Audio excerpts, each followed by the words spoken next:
Welcome to Uriah Heep, the Magician's Podcast. I'll be covering every studio song the band has recorded and every bonus track that I can find. Each week we'll go over a new song from the beginning to where they are currently, and as they keep adding albums, I'll keep adding shows. Let the deep dive party begin. In the magic garden, some were singing, some were dancing. Hello and welcome to another episode of Uriah Heep, the Magician's Podcast. I am your host, Scott Haskin, and I got a song for you guys today. It is track number 6 on Sonic Origami. Here it is, In the Moment by Uriah Heep.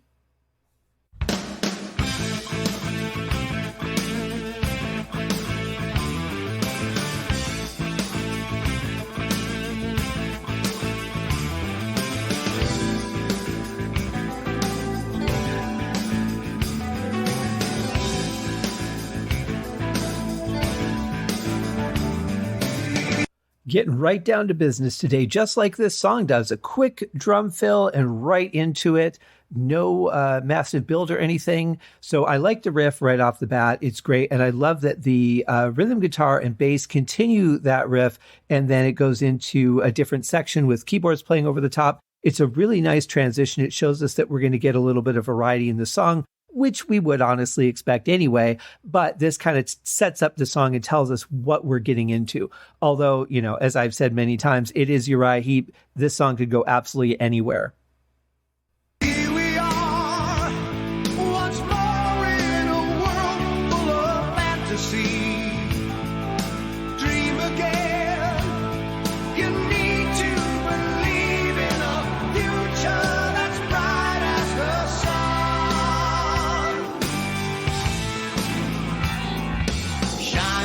Yeah, that's really good. I like that build there for the vocals, that there's backing vocals already. And I think it's just Bernie singing above himself. But that sounds really good. And the fact that we're getting that so early tells me that we might be building to something much bigger in this song. We'll see, you know, time will tell. But then there's that great measure interlude there with some really cool keyboard playing. The band is just really solid, building the foundation, which is all they need to be doing right now. They don't need to be doing anything crazy, especially just because it's the first verse heading into the second. Maybe they'll start building a little bit more. They tend to. That does seem to be a kind of a trademark style of Uriah Heep. A lot of bands will keep the first 2 verses the same, and then the one after the solo, they'll start doing something a little bit different because they're all kind of hyped up or whatever. But with Uriah Heep, I mean, it could be anywhere.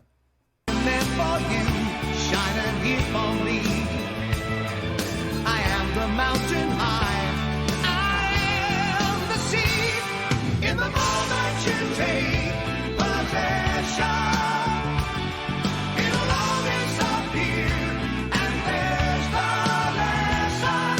And the minute you think it's over, say the word and your dream is coming back. Wow, that is some powerful vocal delivery there. I really like how high up he's singing.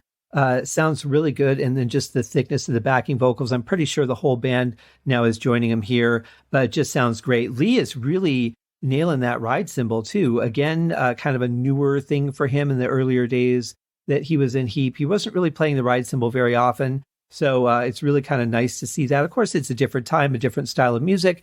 People's you know, their methods change over time. Sometimes they're like, you know, I haven't done a lot of this. Maybe there's more I can do with it. And then they just start playing that way and it changes their style a little bit. But in any case, it sounds really good. Musically, it's very simple right now. And that's fine because it sounds full and the song is really big in my headphones. And it's not lacking for anything at all. It's just a great, solid song.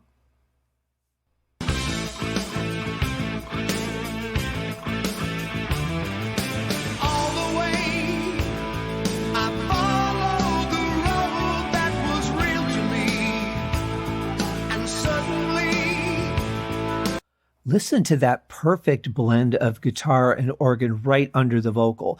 It's almost like it's just right there, and then they rest the vocal on the top like a head on a pillow, and everything just glides very, very perfectly. It's such a delicate balance sometimes. As an audio engineer, I can tell you that that can be a very tricky thing to get just right, because, you know, the singer's not going to sing at the exact same volume. And even if you put a compressor or limiter on it, there's still going to be some fluctuation in there. So this just sits absolutely perfect in the mix for me. You take it for granted and things don't turn out like you planned. When you think you found what is good and true, through the open door, it can really turn on you. In the moment you take possession, it'll all disappear, and there's the lesson, and the minute you think it's over. The timing of the vocals on the chorus is really interesting, because the first line is sung the way you would typically expect a line to be sung. And then in that little measure of space, Mick gives us a nice little fill on guitar. But the second line actually takes up that space, which is abnormal, and it throws the song off just a little bit. Not enough to like take me out of it, but it's not what I expected to do. So it adds a little bit of something different, another flavor there I like. Say the word and your dream is coming back.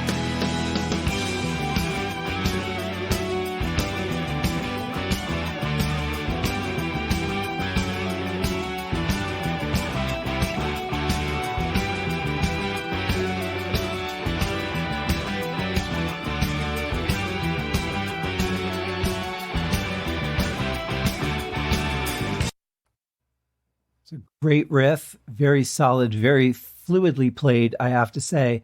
But in the background, there's a synthesizer playing along with it, slight variation on it, but it's kind of really buried in the background. And, the bass and guitar playing the same thing, and then you've got Lee just keeping the foundation of the song with the beat. But I kind of wish that it competed a little bit more with the rhythm and was up front a little bit more in the mix. At times I kind of had to strain to hear it, but it's definitely there.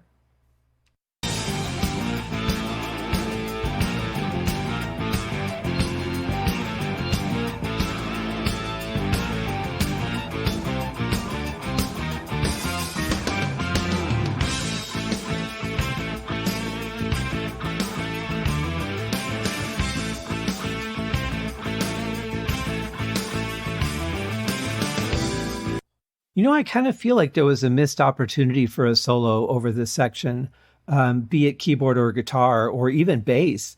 I like what the bass is doing. It's playing along with the rhythmic melody more than just the rhythm. But there's just kind of like an open spot where we have a lot of repetition. I think they could have done something with that space a little bit different, but, not that the song really requires it. It sounds just fine. But, when you got great players like Mick and Phil just ready to jump in and do a solo anytime, they kind of feel like that was just like a little bit of open space.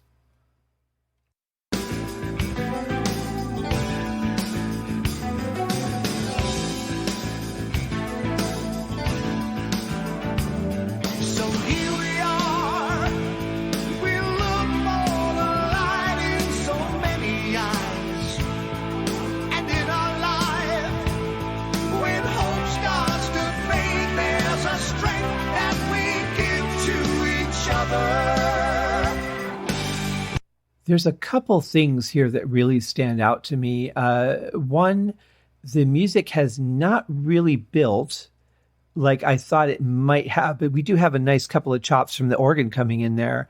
Mostly it's just the rhythm supporting the vocal.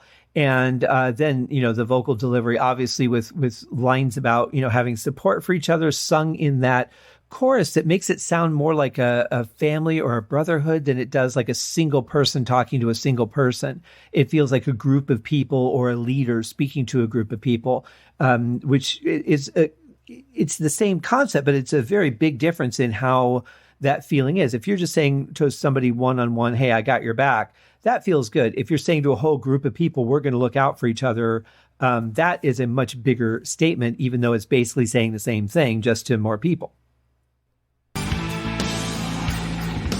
Walking in the sky over everyone, head above the clouds, as we touch in the sun. In the moment you take possession, it'll all disappear, and there's the lesson. And the minute you think it's over, say the word and your dream is coming back.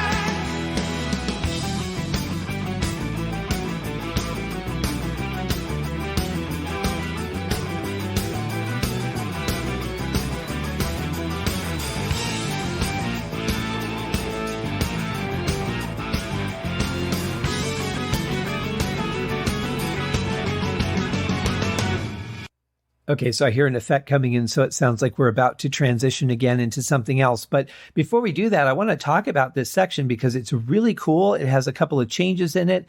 But what gets me about it, and it's not surprising in the way that I'm shocked that the band is playing so tight together, because they always do.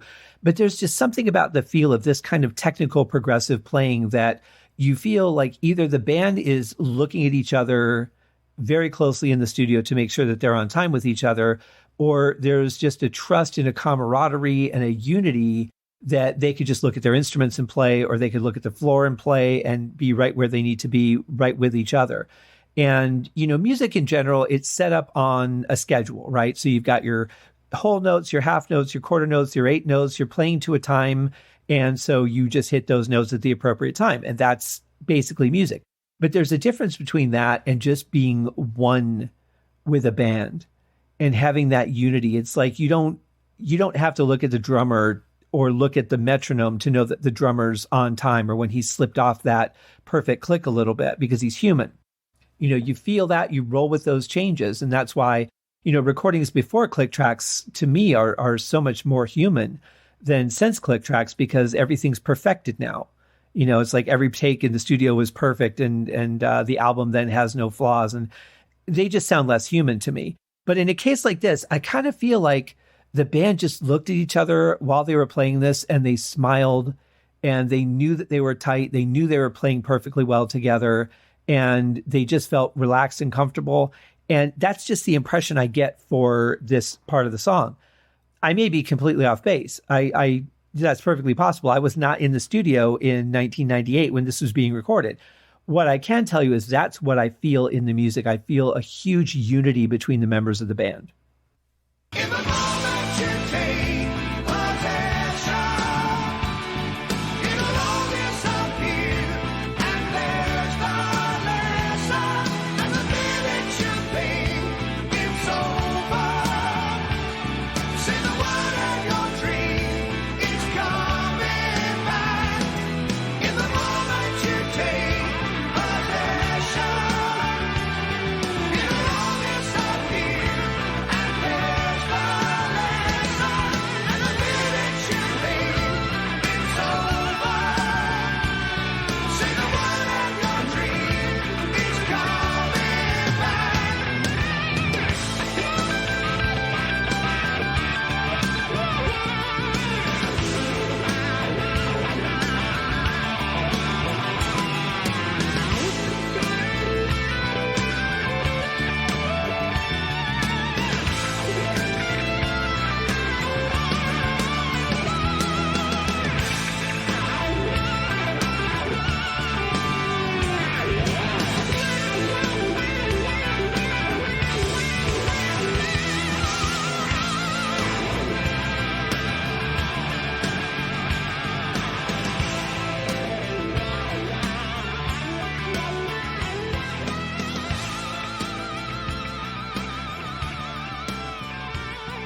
And with the world's longest fade behind us, that ends the song.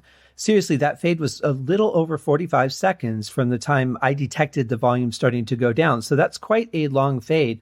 But we got some great playing in there, right? I'm glad that it took that long for it to go into oblivion, because there was a lot of great playing from Mick. The band is just kind of on fire during this section.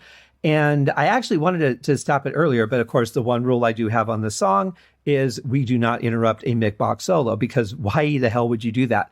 But he was actually soloing underneath the verse for quite some time before the lyrics stopped and we just went into that full solo mode, playing a lot of great stuff. I couldn't hear everything he was doing underneath the chorus, because that was there was a lot going on there. Some of the guitar notes were a little bit buried in the jumble, but some, certainly from the point I could hear very clearly what he was playing on.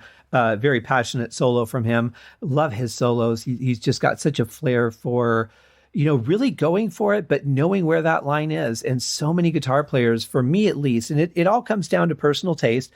Some people like just a guitarist that shreds and plays every note as fast as they can and throws 100 notes into every measure. I'm not that guy. I get very turned off by that kind of flashiness. I like stuff that has style and taste. And certainly, Mick has that without question. But a great song. I think the vocals were really strong on this one. The riff was great, and the band carried it very, very well through the entire tune. Not a lot of different changes in dynamics in the songs, but I love those one measure transitions where they just kind of said, hey, remember this? And then just went right back into the next verse or chorus. Very well laid out, very different and interesting to listen to. I love the way that the vocal lines during the chorus, the first one left it open for Mick to do a fill-in, and then the second one covered it all by itself in a way that you normally wouldn't do. Very interesting and exciting. There's always those elements that this band tends to throw into a song that keeps it from being like all the other songs. And I love that. They're very, very creative. And that's been throughout really all the lineups.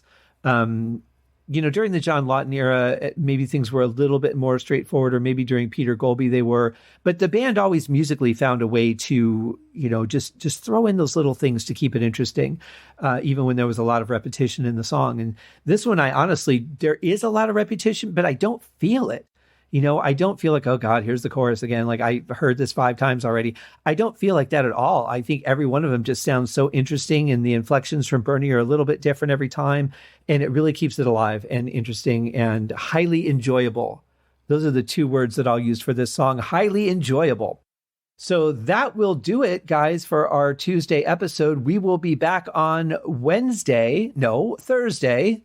I have a different podcast on Wednesday. We'll be back on Thursday with another episode and another Uriah Heep song. This time we'll be digging into the song Question. Have a good day, guys. Have a good tomorrow. Cheers. Thank you for joining me on this episode of Uriah Heep, the Magician's Podcast. If you have enjoyed this show, please consider going over to Apple Podcasts or your favorite podcast outlet, leaving a rating or a review. Be sure to subscribe to make sure that you are notified when new episodes are available.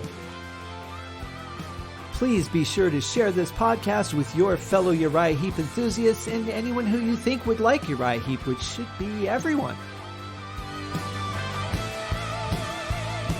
And if you are so inclined, please feel free to contribute to the Patreon account. And if you are not a Patreon subscriber, you can also pay through the PayPal link on the website listed in the show links below. I would also like to thank Uriah Heep for their very generous support of the show, and thank you guys for listening. We'll see you in the next episode.